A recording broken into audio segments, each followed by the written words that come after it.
Bonjour, Stéphane Vigneault ici, je suis coordonnateur d'École Ensemble. C'est une association pour l'équité en éducation au Québec. C'est vraiment une histoire personnelle à la base. Mes filles, ma plus vieille arrivait au primaire, puis à son école de quartier, tout le monde, quand on est arrivé en première année, ne parlait que d'une chose, c'était est-ce qu'on allait faire l'examen pour aller à l'école internationale. Donc une école publique, mais avec un programme dit international qui venait donc écrémer notre école de quartier. Donc moi, c'était aussi l'école de ma fille, c'est l'école où moi je suis allé.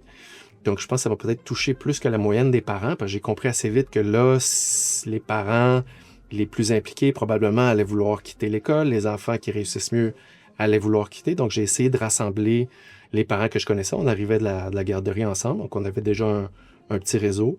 Donc j'ai essayé de les réunir pour dire, OK les amis, on a un bel esprit d'équipe, on va se tenir, ne faisons pas cet examen-là et restons dans notre école, puis faisons une belle école de quartier.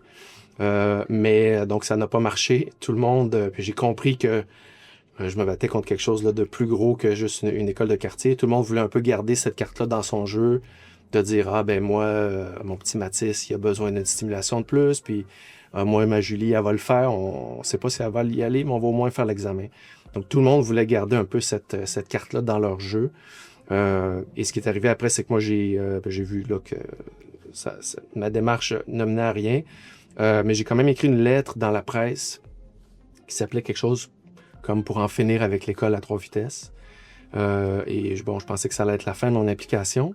Mais ce qui est arrivé, c'est que beaucoup de parents m'ont trouvé sur Facebook. On dit, j'ai lu cette lettre-là. Il y a la même chose chez moi, j'en parle, on me regarde comme si j'étais une sorte d'extraterrestre. Et ça finissait toujours par qu'est-ce qu'on peut faire. Et j'avais pas de réponse. Vraiment, je savais pas qu'est-ce qu'on pouvait faire.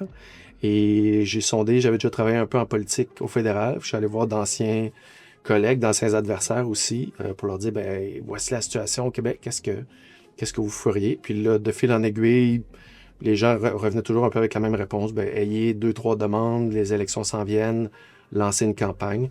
Donc, c'est comme ça qu'École Ensemble est née, là, de parents de cette école-là. Quelques autres de Montréal aussi qui ont voulu s'associer dès le départ. Donc, c'est comme ça qu'École Ensemble est née. C'est une bonne question. Au début, c'était pas un choix si réfléchi. On y allait, tout le monde était bénévole, on travaillait. Mais on s'est rendu compte assez vite que pour pouvoir progresser, il allait falloir de l'argent. Qu'on pouvait faire là, une partie de bénévolement le soir là, quand les enfants sont couchés, mais qu'à un moment donné, il allait falloir de l'argent, il allait falloir engager du monde, à trouver des experts pour nous aider. Donc, on a fait à peu près 2-3 ans comme ça bénévolement. Puis, on a eu en 2020 l'aide financière de la Fondation Chagnon. Donc ça a tout changé pour nous. Donc, ça a fait en sorte que moi, j'ai pu m'engager à temps plein comme coordonnateur. Et là, on vient d'engager une nouvelle employée. Donc, on a doublé notre masse salariale. Donc, on est encore seulement 2 employés, mais quand même avec cette capacité-là de travail qui vient avec un emploi à temps plein, pour nous, ça a tout changé. Là.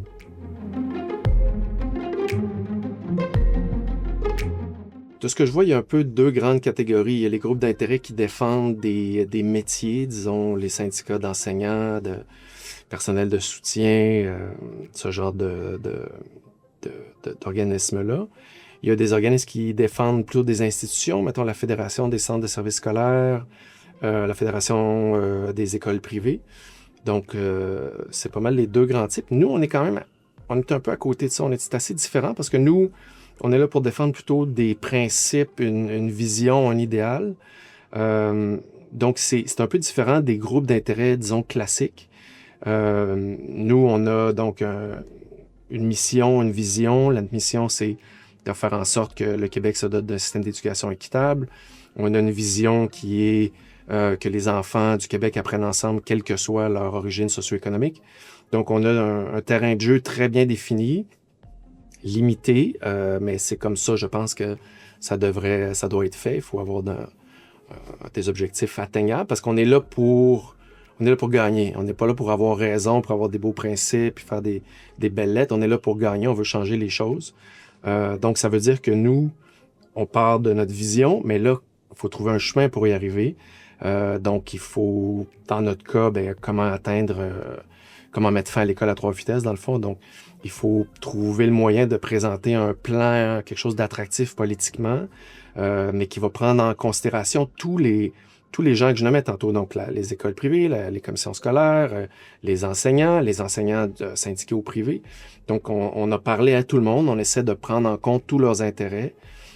C'est sûr qu'à la fin, tout le monde va devoir faire quelques compromis, mais c'est pour le bien commun. Tout le monde sera dans une meilleure position, on pense, si les gens acceptent de faire un compromis ici ou là.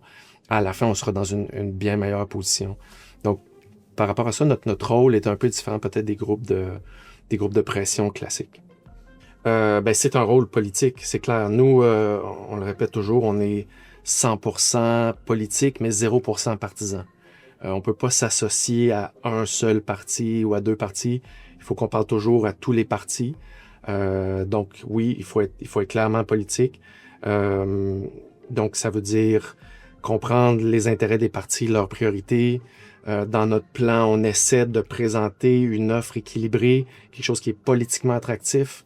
On fait des sondages, donc après ça, on peut le montrer aux politiciens. Regardez, notre solution plaît à vos électeurs. On peut même leur dire, mettons, je rencontrais récemment un élu libéral. Mais regardez ce qu'ils pensent les électeurs libéraux. Ils appuient ça, ils appuient ça. Donc, clairement, oui, il y a un rôle politique à faire. On veut changer les politiques publiques. Donc, nous, clairement, c'est vers ça qu'on s'en va. Notre mission est très limitée. Elle n'est pas facile, mais elle est limitée. On sait quand on aura réussi. Quand on aura réussi, on ferme l'affaire puis on va faire autre chose. Les leviers. Il faut qu'on convainque d'abord les élus. Mais pour les convaincre eux, il faut qu'ils sentent une certaine pression populaire, une certaine pression des citoyens, mais aussi de différentes catégories, des élèves, des parents, des enseignants. Donc, les leviers dont on dispose, c'est des leviers d'influence de l'opinion publique ou de groupes plus ciblés. Donc, ça passe par les médias, ça passe par des rencontres avec les élus, justement, mais tous les groupes. Donc, nous, on parle à tout le monde. L'éducation, c'est tellement large, donc ça touche à plein de domaines. Là. Encore récemment, je parlais avec des gens en urbanisme, parce que le fait dans notre système actuel, on va pas à l'école de quartier. Donc, on peut pas marcher, on est en auto, on pollue. Donc, enfin, c'est juste un exemple pour montrer à quel point l'éducation touche à plein de domaines. Donc, c'est d'essayer d'aller obtenir l'appui de tous ces groupes-là en leur disant, mais on pourrait faire beaucoup mieux, aidez-nous à y arriver. Après ça, il y a toutes sortes de tactiques. On peut faire un sondage, on peut faire une campagne de publicité. Il y a différentes choses qu'on peut faire. Mais en gros, on joue le jeu de la démocratie. Notre système d'éducation à 3 vitesses, lui, on l'a jamais choisi démocratiquement. Il n'y a jamais à un moment donné un parti qui est arrivé et disait voici, on va séparer les enfants socio-économiquement, ça va être super. C'est jamais arrivé. Ce système-là s'est développé historiquement, graduellement. Mais là, nous, on veut qu'il y ait un moment démocratique où les partis vont prendre nos propositions, les mettre dans leur plateforme électorale, puis les citoyens vont pouvoir se prononcer.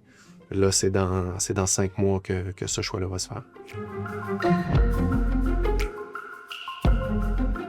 Je peux peut-être parler de ma journée d'aujourd'hui. Donc, moi, ce matin, à 6h40, j'avais une entrevue avec Radio-Canada, la radio de Québec, parce qu'on a un événement ce soir. Ensuite, j'ai fait la route pour venir vous rencontrer ici à Québec, de Gatineau. Là, on se parle. Ce soir, donc, il y a l'événement. C'est comme un panel de discussion. On a plusieurs invités.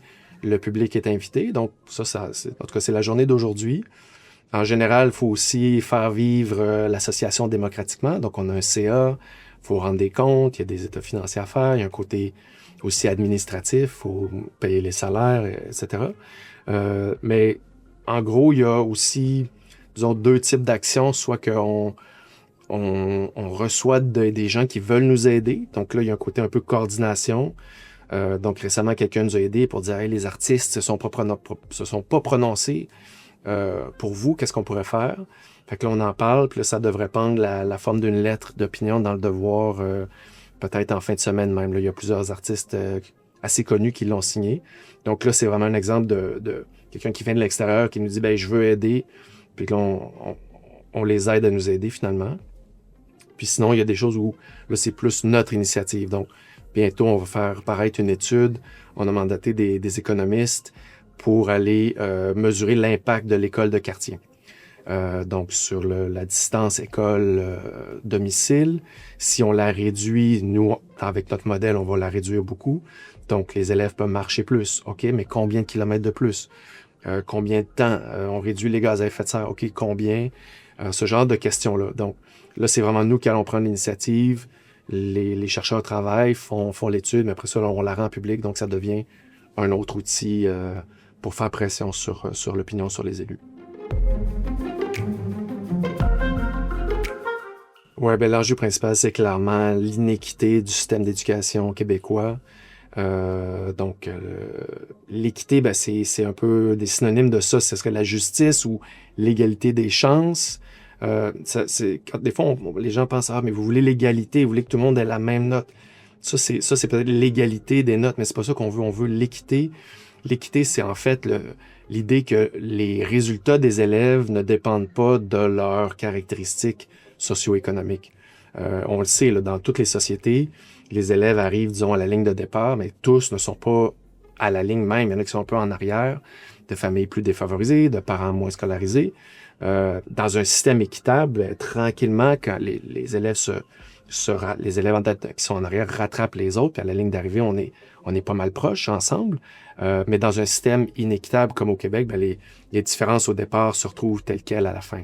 Donc, clairement, ça, c'est ce qu'on veut changer. C'est comme ça que le système d'éducation québécois est constitué, avec les fameuses 3 vitesses, privé subventionné, public sélectif, public ordinaire. Donc, nous, on veut mettre fin à ça. Oui, ben, ce serait un privilège de pouvoir donner des conseils à nos futurs enseignants, mais si je pouvais le faire, mon conseil, ça serait sachez où vous êtes. Vous arrivez dans un système qui a une longue histoire, même les systèmes d'éducation occidentaux en général. Donc, renseignez-vous. Je ne sais pas si dans vos cours, il y a cette formation-là d'histoire, de sociologie, de sciences politiques, d'économie. Mais sachez où vous êtes, d'où ces écoles-là viennent, d'où le système vient, comment il est financé. Et si c'est pas dans vos cours, profitez-en. Vous êtes à l'université, vous avez accès à plein de profs, des bibliothèques remplies. Allez voir vos profs, demandez-leur. Je veux mieux connaître l'histoire, je veux mieux connaître la sociologie. De quoi ça a l'air une famille qui va au privé versus une famille qui va au public en termes de revenus. Où il y a plein d'articles, il y a plein de livres là-dessus au Québec, mais encore plus à l'international. Donc, je vous dirais, profitez-en, vous êtes là. Oui, vous allez trouver que c'est peut-être un peu freak que je vous dise d'en faire plus que le programme, mais vous êtes à la bonne place, vous êtes à l'université, c'est le temps de le faire. Puis vous allez, en tout cas, je pense que vous allez adorer ça. C'est tellement stimulant de comprendre exactement où on est. Donc, c'est le temps, profitez-en, lisez, puis sachez où vous êtes.